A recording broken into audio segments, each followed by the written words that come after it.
Hello students, welcome to the tutorial sessions of Ways with Words, Literatures in English, the prescribed text of Calicut University for degree program.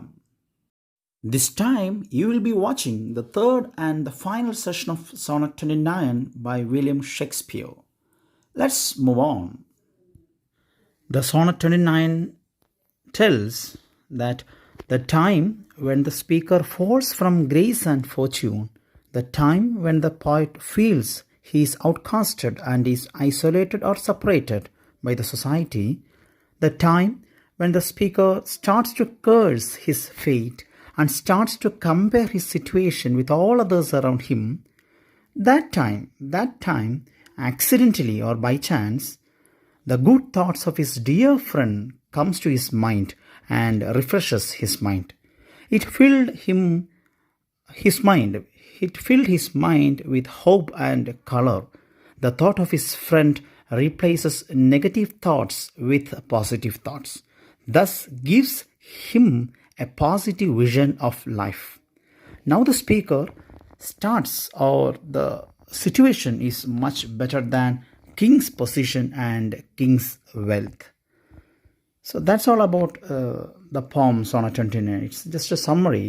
ഒരു summary എന്നുള്ള രീതിയിൽ നമുക്കങ്ങനെ കാണാൻ സാധിക്കും. അതായത് ഭാഗ്യദേവത കടാക്ഷിക്കാതെ ഭാഗ്യത്തിൽ നിന്നും അല്ലെങ്കിൽ വലിയൊരു പൊസിഷനിൽ നിന്നും താഴേക്ക്, മാന്യമായ അവസ്ഥയിൽ നിന്നും നേരെ താഴേക്ക് നിലംപതിച്ച അവസ്ഥ, സമൂഹത്തിൽ നിന്നും തീർത്തും ബഹിഷ്കൃതനായി അല്ലെങ്കിൽ ഭ്രഷ്ട് കൽപ്പിക്കപ്പെട്ട് സ്വയം വളരെയധികം നിരാശയേറിയ അനുഭവത്തിലൂടെ കടന്നുപോയി തന്നെ സ്വയം ശപിക്കുകയും പഴിച്ചുകൊണ്ട് ഇരുന്ന ആ ഒരു സമയം, ആ സമയത്ത് തൻ്റെ അവസ്ഥ മറ്റുള്ളവരുമായിട്ടെല്ലാം ഇങ്ങനെ താരതമ്യം ചെയ്ത് തന്നെ സ്വയം ശപിച്ചിരുന്ന ആ ഒരു നിമിഷത്തിൽ യാദർച്ഛികമായി, ആക്സിഡൻ്റലി, വളരെ ബൈ ചാൻസ് എന്ന ഒരു വേർഡ് ഉപയോഗിക്കാൻ സാധിക്കും, യാദർച്ഛികമായി തൻ്റെ പ്രിയ സുഹൃത്ത്, ആത്മമിത്രത്തെക്കുറിച്ചുള്ള നല്ല ഓർമ്മകൾ അദ്ദേഹത്തിൻ്റെ മനസ്സിലേക്ക് ഉയർന്നു വരികയും തൻ്റെ മനസ്സൊന്നുകൂടെ റിഫ്രഷ് ആകുകയും ചെയ്തു, ഒന്നുകൂടെ ജീവസുറ്റതായി മാറുകയും ചെയ്തു. അതെൻ്റെ മനസ്സിനെ പിന്നെയും തീർത്തും പ്രതീക്ഷാ നിർഭരവും വർണ്ണാഭവുമാക്കി അതിനെ മാറ്റി. തൻ്റെ മനസ്സിനെ അങ്ങനെ മാറ്റുവാൻ സാധിച്ചു. തൻ്റെ ആത്മമിത്രത്തിൻ്റെ, തൻ്റെ പ്രിയപ്പെട്ട സുഹൃത്തിൻ്റെ ആ ചിന്തകൾ തൻ്റെ മനസ്സിലുണ്ടായിരുന്ന നെഗറ്റീവ് തോട്ട്സിനെ എല്ലാം മാറ്റി പോസിറ്റീവ് തോട്ട്സ് കൊണ്ട് നിറയ്ക്കുവാനും ജീവിതത്തിൻ്റെ കാഴ്ചപ്പാട് തന്നെ മാറ്റിമറിക്കുവാൻ സാധിച്ചു എന്ന്, ഒരു പോസിറ്റീവ് വിഷൻ ജീവിതത്തിന് നൽകുവാൻ അദ്ദേഹത്തിന് സാധിച്ചു. ആ സമയത്ത് ചേഞ്ച്ഡ് സ്റ്റേറ്റ് ഓഫ് മൈൻഡ് എന്ന് പറയും, തൻ്റെ ആ മാറിയ മാനസികാവസ്ഥയെക്കുറിച്ച് പറയുന്നത് രാജാക്കന്മാരുടെ വലിയ സ്വത്തിനേക്കാളും വിലയുള്ളതായിട്ട് സ്പീക്കർ തന്നെ കാണുകയാണ്. അപ്പോൾ അവിടെ തൻ്റെ സ്വത്ത് എന്ന് പറഞ്ഞാൽ സുഹൃത്തുമായി തനിക്കുണ്ടായിരുന്ന ആ ഓർമ്മകൾ, സുഹൃത്തിനോടൊപ്പം താൻ ചെലവഴിച്ച നല്ല നിമിഷങ്ങൾ, അത് നൽകുന്ന ആ ഒരു ഓർമ്മ, അതാണ് താനൊരു സ്വത്തായിട്ട്, വലിയ സ്വത്തായിട്ട് കാണുന്നത്. അങ്ങനെ ആ പോയം ഒരു പോസിറ്റീവായിട്ട് എൻഡ് ആകുകയാണ്. Okay dear students, I hope നിങ്ങൾക്ക് ഇതിനോടകം തന്നെ അത് പോയം മനസ്സിലായെന്ന് ഞാൻ കരുതുന്നു. മറ്റൊരു ഡിസ്കഷൻ കൂടെ അതിനുമായി ചേർന്ന് നമുക്ക് വെക്കാനുള്ള ഒരു കാര്യമായിരുന്നു. അതായത് in that poem, that sonnet 29, the word state എന്ന ആ ഒരു വേർഡ് ഇറ്റ് ഒക്കേഴ്സ് 3 times, 3 തവണ നമ്മുടെ സോണറ്റ് 29 വരുന്നുണ്ട്. 3 പ്രാവശ്യം വരുന്നതും 3 തരം മീനിങ്സാണ് കൊടുക്കുന്നത്. ഓക്കെ, 3 തരം മീനിങ്സാണ് കൊടുക്കുന്നത്. ഇത് നമ്മുടെ ടെക്സ്റ്റിൻ്റെ at the end of the poem there is a question related with this statement. The word state occurs 3 times. അതെന്തൊക്കെയാണെന്ന് നോക്കാം. ഫസ്റ്റ് സ്റ്റേറ്റ് എന്ന് പറയുന്ന സ്റ്റേറ്റിൻ്റെ വേർഡ് മീനിങ് ഔട്ട്കാസ്റ്റ് സ്റ്റേറ്റ് എന്നാണ്. ഔട്ട്കാസ്റ്റ് സ്റ്റേറ്റ്, അതായത് അവിടെ പറയുന്നുണ്ട്, പോയിറ്റ് തന്നെ പറയുന്നുണ്ടല്ലോ, താൻ he was actually rejected by the society, അല്ലെങ്കിൽ ഡിനൈഡ് ബൈ ദ സൊസൈറ്റി, പുറന്തള്ളപ്പെട്ടവനായിട്ടുള്ള ആ ഒരു അവസ്ഥയാണ് ഫസ്റ്റ് സ്റ്റേറ്റിൻ്റെ മീനിങ് നമുക്ക് കൊടുക്കാൻ സാധിക്കുക. സെക്കൻഡ് സ്റ്റേറ്റ് എന്ന് പറയുന്നത് സ്പീക്കറിൻ്റെ ആ ഒരു പ്രസൻറ്റ് മൈൻഡ് സ്റ്റേറ്റാണ്. May be depressed state of mind, emotionally വളരെയധികം താഴ്ന്നു പോയ ആ ഒരു നിരാശ ബാധിച്ച ഒരു സിറ്റുവേഷന് നമുക്ക് സെക്കൻഡ് സ്റ്റേറ്റിന് ഒരു മീനിങ് കൊടുക്കുവാൻ സാധിക്കും, അങ്ങനെ നൽകാൻ സാധിക്കും. തേർഡ് സ്റ്റേറ്റ് എന്ന് പറഞ്ഞാൽ that is actually entirely different ആണ്, ചേഞ്ച്ഡ് സ്റ്റേറ്റ് ഓഫ് മൈൻഡാണ് കാണാൻ സാധിക്കുന്നത്. നേരത്തെ പറഞ്ഞതുപോലെ പോസിറ്റീവ് കൊണ്ട് തൻ്റെ മനസ്സ് നിറഞ്ഞപ്പോൾ തനിക്ക് തോന്നിയത് ഹി കമ്പയർസ് രാജാക്കന്മാരുടെ സ്വത്തിനെ വെച്ച് അദ്ദേഹം കമ്പയർ ചെയ്യുന്നില്ലേ, ആ ഒരു state of mind. Superior to kings, രാജാക്കന്മാരെക്കാളും ഉയർന്ന ഒരു പദവിയായിട്ട്, ഉയർന്ന മനസ്സിൻ്റെ ഉടമയായിട്ട് സ്പീക്കർ കാണുമ്പോൾ അദ്ദേഹത്തിൻ്റെ ആ സ്റ്റേറ്റിനെയാണ് മൂന്നാമത്തെ സ്റ്റേറ്റ് കൊണ്ട് ഉദ്ദേശിക്കുന്നത്. മീൻസ് ഹി വാല്യൂസ് ഹിംസെൽഫ്, തന്നെ എന്ത് ചെയ്യാൻ തുടങ്ങി, അംഗീകരിക്കുവാനും തൻ്റെ വാല്യൂ മനസ്സിലാക്കുകയും തനിക്കുള്ള ആ മൂല്യത്തെ തിരിച്ചറിയുവാനൊക്കെ സാധിച്ചു. അപ്പോൾ തേർഡ് സ്റ്റേറ്റ് എന്ന് പറഞ്ഞാൽ he sees his situation as superior to kings, രാജാക്കന്മാരെക്കാളും ഉയർന്ന അവസ്ഥയിലേക്ക് അദ്ദേഹത്തിന് വരുവാൻ സാധിച്ചു. So dear students, please remember the word meaning of state that occurs 3 times in the sonnet in this poem, and this 3 state, അതായത് first state, second state, then third word state, ഈ ഒരു 3 വാക്കുകൾ 3 മീനിങ്സിനെയാണ് നമുക്ക് നൽകുന്നത്. Okay, next we can move on to some figures of speech.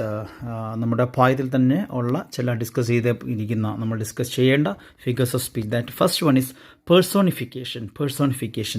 So while I explained the poem Sonnet 29, I just mentioned the word personification. അതെന്താണെന്നൊന്ന് detail ആയിട്ട് നമുക്ക് നോക്കാം. You must have studied in your 8th, 9th standard regarding some figures of speech. നിങ്ങൾ പഠിച്ചിട്ടുണ്ട്. അപ്പോൾ അതിൽ നിന്നും ഒരു വ്യത്യാസമില്ലാത്തത് തന്നെയാണ് നമ്മൾ ഈ പോയത്തിലുള്ള ഫിഗേഴ്സ് ഓഫ് സ്പീച്ച് ഒന്ന് എക്സ്പ്ലെയിൻ ചെയ്യാൻ ശ്രമിക്കുന്നത്. That's all. So personification means മനുഷ്യത്വാരോപണം എന്ന് പറയാൻ സാധിക്കും. It is a figure of speech in which a thing, an idea or an animal is given human attributes. It makes a literary piece alive and effective. It provides a warm feel and arouses our immersion. See, അതായത് figure of speech means ആലങ്കാരികമായിട്ട് നമ്മളൊരു സാഹിത്യ പീസിനെ, literary പീസിനെ ഒന്ന് ഫ്രഷാക്കാൻ, എലൈവാക്കാൻ, ഒന്ന് ജീവസുളവാക്കാൻ, ഒരു പ്രത്യേക അനുഭവം, നവ്യ അനുഭവം വായനക്കാർക്ക് നൽകുവാനൊക്കെയാണ് ഈ പേഴ്സോണിഫിക്കേഷൻ കൊണ്ട് ഉദ്ദേശിക്കുന്നത്. അതായത് ഒരു വസ്തുവിനെ, അല്ലെങ്കിൽ ഒരു ആശയത്തെ, അല്ലെങ്കിൽ ഒരു അനിമലിനെ, അല്ലെങ്കിൽ ഒരു നോൺ ലിവിങ് തിങ്ങിനെ, ജീവനില്ലാത്ത വസ്തുവിനെ, ഇവയ്ക്കൊക്കെ നമ്മൾ മനുഷ്യരില്ലാത്ത ഏതിനും മനുഷ്യൻ്റെ ക്വാളിറ്റീസ് അല്ലെങ്കിൽ മനുഷ്യൻ്റെ ട്രെയ്റ്റ്സ്, മനുഷ്യ ഗുണങ്ങൾ നൽകി നമ്മൾ വിളിക്കുക അല്ലെങ്കിൽ സംസാരിക്കുക, നമ്മുടെ സാഹിത്യ പീസസിൽ നമ്മൾ ഉൾപ്പെടുത്തുകയാണെങ്കിൽ that is called personification. Example പറയുമ്പോൾ നിങ്ങൾ കുറച്ചധികം മനസ്സിലാക്കാം. The sun smiles. നമുക്കറിയാം, സൂര്യൻ നമുക്ക് പ്രകാശം തരുന്നു, ചൂട് നൽകുന്നു. പക്ഷേ സൂര്യൻ ഒരിക്കലും ചിരിക്കുന്നില്ല.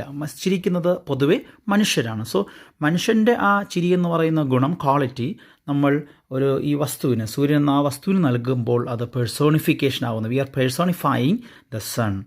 Then leaves dances in the wind. Normally എന്താണ് ഈ ഇളകുന്ന അല്ലെങ്കിൽ ഇലകൾ ഇളകുകയാണ് ചെയ്യുന്നത്. അത് നമ്മൾ അപ്പോൾ അതിനെ ഡാൻസ് ചെയ്യുന്നു എന്ന് പറയുമ്പോൾ മനുഷ്യരാണ് അല്ലെങ്കിൽ സ്ത്രീകളാണ്, പുരുഷന്മാരാണ് നൃത്തം ചെയ്യുന്നത്. ഇലകൾ നൃത്തം ചെയ്യുകയല്ല ചെയ്യുന്നത്, ഇളകുകയും ആടുകയും അനങ്ങുകയാണ് ചെയ്യുന്നത് കാറ്റത്ത്. But at the same time we are giving some kind of qualities, human qualities to leaves. So we say leaves dances in the wind. So ഇതിനെയാണ് പേഴ്സോണിഫിക്കേഷൻ എന്ന് പറയുന്നത്. We can see in the poem Sonnet 29. There's a phrase called deaf heaven in the third line, and the line goes this: and trouble deaf heaven with my bootless cries. So അവിടെ അതായത് കേൾക്കുവാൻ കാത് ചെകിട heaven അല്ലെങ്കിൽ സ്വർഗം എന്നാണ് പറയുന്നത്. അപ്പോൾ ഒരിക്കലും സ്വർഗമെന്ന് പറയുന്ന ആ ഒരു കോൺസെപ്റ്റ് അല്ലെങ്കിൽ ഐഡിയ അല്ലെങ്കിൽ സ്വർഗത്തിന് ഒരിക്കലും കാതുകളില്ല. അറ്റ് ദ സെയിം ടൈം മനുഷ്യർക്കാണ് കാതുകളുള്ളത്. അപ്പോൾ ഈ മനുഷ്യൻ്റെ ആ ഒരു അവയവം അല്ലെങ്കിൽ ഗുണം, കേൾക്കുവാനുള്ള ആ ഒരു ഗുണം ആർക്ക് നൽകുകയാണ്, ആർക്ക് നൽകി ആരോപിക്കുകയാണ്? ഹെവന് അല്ലെങ്കിൽ സ്വർഗത്തിന് നൽകുകയാണ്. അതായത് സ്വർഗത്തിന് കാതുകളുണ്ടെന്നും സ്വർഗത്തിന് കേൾക്കുവാൻ കഴിയുന്ന കാതുകളുണ്ടെന്നും പറഞ്ഞ് കവിയുടെ അതിനെ എന്ത് ചെയ്യുകയാണ്, നമ്മളിലേക്ക് മനസ്സിലാക്കി തരാൻ ശ്രമിക്കുകയാണ്. So this is an example for personification. Sometimes it can be asked in your exam, in your university exam. So please understand personification. Next, moving on to simile. Simile is another figure of speech. So simile is also you must have studied.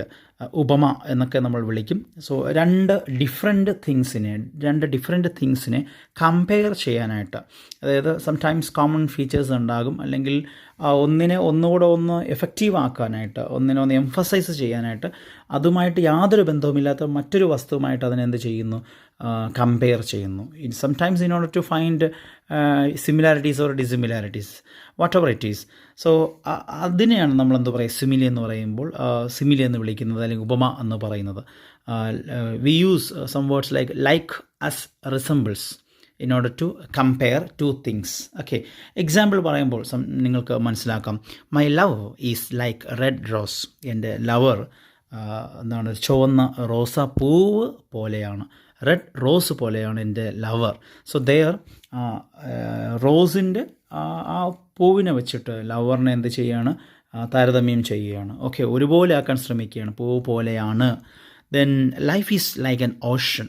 So സമുദ്രം എന്ന് പറയുന്നത്, സമുദ്രത്തല്ല ഉദ്ദേശിക്കുന്നത്, ജീവിതത്തെ ഒന്നുകൂടെ ഒന്ന് emphasise ചെയ്യാനായിട്ട്, അല്ലെങ്കിൽ ഒന്നുകൂടെ in order to make more meaning, more in order to make the readers understand detail, കുറച്ചധികമായിട്ട് മനസ്സിലാക്കി കൊടുക്കുവാനായിട്ട് ഓഷനുമായിട്ടൊന്ന് താരതമ്യം ചെയ്യുകയാണ്. So life is like an ocean. സമുദ്രം പോലെയാണ് മനുഷ്യ ജീവിതം. അപ്പോൾ മേ ബി സമുദ്രത്തിലുള്ള എന്തെങ്കിലും ക്വാളിറ്റീസ് അത് വെച്ചുകൊണ്ടായിരിക്കാം ഈ ഒരു ജീവിതവുമായിട്ട് കമ്പയർ ചെയ്യാനായിട്ട് പോയറ്റ് ഉദ്ദേശിക്കുന്നത്. Okay, so many examples are there. Just എന്താണ്, നിങ്ങളൊന്നും മനസ്സിലാക്കുക, ഒന്ന് ചിന്തിക്കുകയാണെങ്കിൽ നിങ്ങൾക്ക് തന്നെ ഒത്തിരി എക്സാമ്പിൾസ് ഈ സിമിലിക്ക് കാണാൻ സാധിക്കും. ഇൻ അവർ പോം Sonnet 29 there's a line called like to the lark at break of day rising. അതായത് ഇവിടെ നമുക്ക് ആ പോയം നിങ്ങൾ വായിക്കുമ്പോൾ മനസ്സിലാക്കാൻ സാധിക്കും. Poet compares, towards the end of the poem, this line is there. Towards the end of the poem, poet there compares his state of mind to a lark. അതായത് തൻ്റെ ചേഞ്ച്ഡ് സ്റ്റേറ്റ് ഓഫ് മൈൻഡ് എന്ന് പറഞ്ഞില്ലായിരുന്നു, തൻ്റെ ആ മാറിയ മാനസികാവസ്ഥയെ എങ്ങനെയാണ് compare ചെയ്തിരിക്കുന്നത്, ആരുമായിട്ടാണ് compare ചെയ്തിരിക്കുന്നത്, വളരെ വെളുപ്പാൻ കാലത്ത് അതിരാവിലെ പാടുന്ന ലാർക്കുമായിട്ട്, ആ കുഞ്ഞ് ബേർഡുമായിട്ടാണ് കമ്പയർ ചെയ്തിരിക്കുന്നത്. സോ ലൈക്ക് എന്ന ആ ഒരു word, so sometimes it can be asked in your exams also. അപ്പോൾ എവിടെയാണോ നമുക്ക് ലൈക്ക് കാണുന്നത്, ജസ്റ്റ് നിങ്ങൾ മനസ്സിലൊന്ന് കാണുക, അവിടെ എന്തോ ഒരു സിമിലിയുടെ ഒരു സാധ്യത, ഉപമയുടെ ഒരു സാധ്യത ഉണ്ട് എന്ന് മനസ്സിലാക്കുക. So next moving on to another literary device, alliteration. So alliteration also, നിങ്ങൾക്ക് you are very much familiarized with this word. Alliteration is also known as head rhyme or initial rhyme. So initial rhyme, as the word meaning suggests, the repetition of initial sounds in two or more neighbouring words of a line in a poem. അതായത് ഒരു പോയത്തിലെ ഒരു വരിയിലെ തന്നെ initial sounds, വാക്കുകളിലെ ആദ്യ ശബ്ദങ്ങൾ എന്ത് ചെയ്യാണ്, ആദ്യ ശബ്ദങ്ങൾ സെയിം ആണെങ്കിൽ we call that situation as alliteration. It is a common feature in poetry. പോയട്രിയിൽ നമുക്ക് മിക്ക പോയട്രീസിലും പോയംസിലും കാണാൻ സാധിക്കും. എക്സാമ്പിൾ പറയുമ്പോൾ നിങ്ങൾക്ക് അധികം മനസ്സിലാകും. She sells seashells by the seashore. So in the first sentence, ഞാനവിടെ പിങ്ക് കളറിൽ ഒന്ന് ഇങ്ങനെ ഹൈലൈറ്റ് ചെയ്തിരിക്കുന്നത് നിങ്ങൾക്ക് കാണാൻ സാധിക്കുന്നു. She, then shells, then last word shore. So in those words, the initial sounds actually sounds same ആയിട്ട് നമുക്ക് കേൾക്കാൻ സാധിക്കുന്നു. ഷ്, the sound sh. So that is an actually a cute example for alliteration. Then in the same line, in the same sentence, you can see some more words, some more three letters which are in blue color, that is cells, then C, the third word C. So in these words, the first sound s repeats. So that is another example for alliteration. Then the next sentence, come and clean my room. In the sentence, k repeats, come and clean. The letters which are in blue color, that sounds as k. So come and clean my room. So this is another example for alliteration. In the poem Sonnet 29, we can see a good example for alliteration. In the line, from sullen earth sings hymns. See, in this line, the second and the fourth words, just look at the second and the fourth word. The first sound of these two words are same, s and s. Sullen, then sings. So this is called alliteration. So students, alliteration ഒന്ന് ശ്രദ്ധിച്ചതിനെന്ന് മനസ്സിലാക്കുക. It is so easy and simple to understand. ഈ ഒരു ലൈനിലെ വാക്കുകളുടെ ആദ്യ ശബ്ദങ്ങൾ, that means initial sounds same ആണെങ്കിൽ, അല്ലെങ്കിൽ സൗണ്ട്സ് വാക്കുകളുടെ ആദ്യ ഭാഗത്ത് റിപ്പീറ്റ് ചെയ്യുവാണെങ്കിൽ അതിനാണ് alliteration എന്ന് കൊണ്ട് ഉദ്ദേശിക്കുന്നത്. So this type of quality can be seen in most of the പോം. That means it's actually A common feature in poetry. So ഇനി പഠിക്കാൻ പോകുന്ന പോംസിലും alliteration ഉണ്ടാകും. സോ ഇത് നല്ല രീതിയിൽ തന്നെ ഒന്ന് മനസ്സിലാക്കുക. ഓക്കെ, സോ ഒരു ലൈനിലെ വാക്കുകളുടെ ആദ്യ ശബ്ദങ്ങൾ അല്ലെങ്കിൽ ഇനിഷ്യൽ സൗണ്ട്സ് സെയിം ആണെങ്കിൽ we say or we call it as alliteration. Then another one is assonance. Assonance. It is also known as vowel rhyme. Vowel rhyme. Assonance is the repetition of the same or similar vowel sound within word, phrases or sentences. Please see, ഇവിടെ ഒരു word പറയുന്നത് വാവൽ. വാവൽ actually വാവൽ എന്ന് ഉദ്ദേശിക്കുന്നത് നമ്മുടെ AEIOU മാത്രമല്ല, സൗണ്ട്സിനാണ് ഇവിടെ ഉദ്ദേശിക്കുന്നത്. നമ്മൾ മലയാളത്തിലൊക്കെ സ്വരാക്ഷരങ്ങൾ എന്ന് പറയില്ല, അ ഇ ഒ ഓ. So likewise in English also vowel sounds are there. ആ വവൽ സൗണ്ട്സിനാണ് ഇവിടെ ഉദ്ദേശിക്കുന്നത്. സോ ഇവിടെ പറഞ്ഞേക്കുന്നത് അത്തരം വവൽ സൗണ്ട് ഒരു വേർഡിന് ഉള്ളിൽ അല്ലെങ്കിൽ വാക്കുകളിൽ തന്നെ റിപ്പീറ്റ് ചെയ്യുവാണെങ്കിൽ ദാറ്റ് ഈസ് ആക്ച്വലി ദെയർ അക്കോസ് അസനൻസ്. അത് അവിടെ അസനൻസ് നമുക്ക് കാണാൻ സാധിക്കും, അല്ലെങ്കിൽ അവിടെ അസനൻസിൻ്റെ ഒരു എക്സാമ്പിൾ നമുക്ക് കണ്ടെത്തുവാൻ കഴിയും. എക്സാമ്പിളിലൂടെ we can learn it. I find this line difficult. I find this line as difficult. In the sentence, I have reddened two letters. That is in the second word I and the fourth word I. So here when you pronounce find and line, I repeats I. The sound, not the letter I, but the sound I. Find I, then line I. So this type of repeating of words, repeating a vowel sound within a word is an example, is called assonance. Okay, next sentence, the crumbling thunders of seas. The crumbling thunders of seas. In the sentence also, see, you can feel the repetition of a sound in those two words, crumbling and thunders.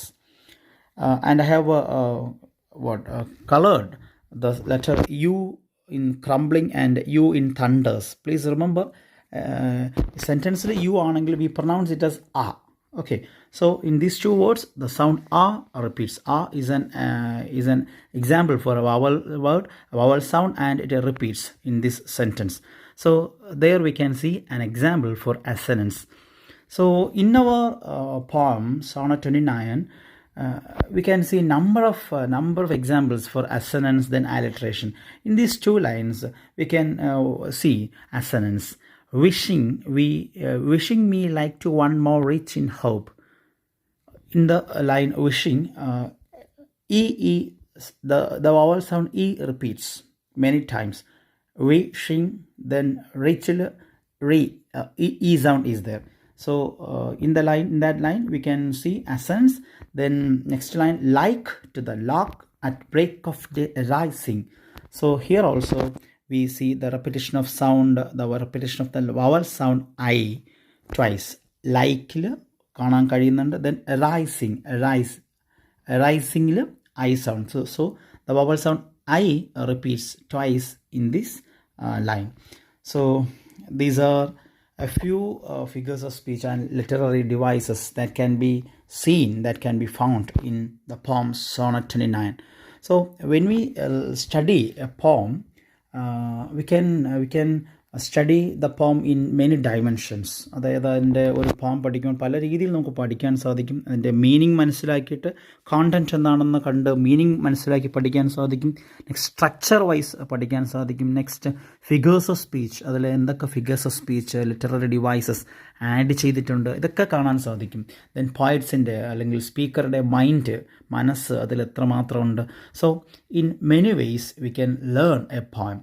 So നമ്മളിപ്പോൾ structure wise കണ്ടു, meaning wise, then അതിലെ figures of speech, അതിൻ്റെ form എങ്ങനെയാണെന്നൊക്കെ നമ്മൾ മനസ്സിലാക്കി. So here ends the overall discussion about the poem Sonnet 29.